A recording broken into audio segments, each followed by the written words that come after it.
কারণটা হচ্ছে কলকাতায় চিকিৎসক ধর্ষণ ও হত্যাকাণ্ডের আজ এবার এসে পড়ল বিধানসভাতেও।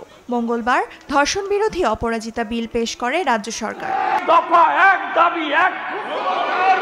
তৃণমূল সরকারের আনা বিলে বিজেপি সম্মতি জানালেও আলোচনার সময় বাধে তুমুল হট্টগোল। বিলের বেশ কিছু সংশোধনী চেয়ে বিধানসভায় আর্জি জানান বিরোধী দলনেতা শুভেন্দু অধিকারী। সংশোধনী খারিজ হওয়ায় দফা ১ দাবি ১ মুখ্যমন্ত্রীর পদত্যাগ স্লোগানে বিক্ষোভ শুরু করে শুভেন্দু সহ বিজেপি নেতারা। মুহূর্তেই উত্তপ্ত হয়ে ওঠে বিধানসভা কক্ষ। এক পর্যায়ে স্পিকার বিমান বন্দ্যোপাধ্যায় তাদের থামানোর জন্য ধমক দিতে বাধ্য হন। সরকার এই বিপুল জনবিক্ষোভ, গণরোষ, ঘৃণা, ক্রোধ, we want justice, justice for RG কর,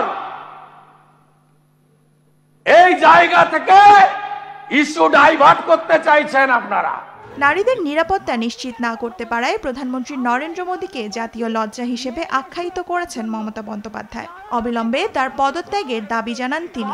12 ঘন্টা ডিউটি করবে, যদি এমার্জেন্সি থাকে তার ডিউটি ডাক্তার বাড়াবে। প্রধানমন্ত্রী, আপনি দেশের লজ্জা, আপনি মেয়েদের প্রোটেকশন দিতে পারেন না, তাই আপনার পদত্যাগ দাবি করছি।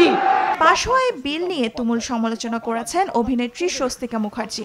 সমস্ত অপরাধীদের বিরুদ্ধেই আমরা শাস্তি চাইছি, একজনের বিরুদ্ধে তো নয়।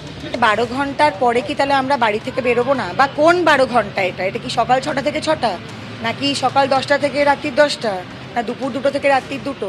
ধর্ষণ বিরোধী বিল নিয়ে রাজনৈতিক টানাপোড়েনের মধ্যেই কর্মক্ষেত্রে চিকিৎসকদের নিরাপত্তা নিয়ে প্রশ্ন তুলেছেন নিহত চিকিৎসকের মা বাবা। তাদের দাবি, আগে নিরাপত্তা নিশ্চিত করুন, পরে বিল পাশ করুন। আগে তো নিরাপত্তা দিতে হবে, পরে তো আসবে ওটা যে ধর্ষণের ফাঁসি বা আগে তো তাদের সুরক্ষা, কাজের জায়গায় সুরক্ষা আগে। বিধানসভায় পাশ হওয়া বিলটি পশ্চিমবঙ্গের রাজ্যপাল সিবি আনন্দ বোসের কাছে পাঠানো হয়েছে স্বাক্ষর ও অনুমতির জন্য।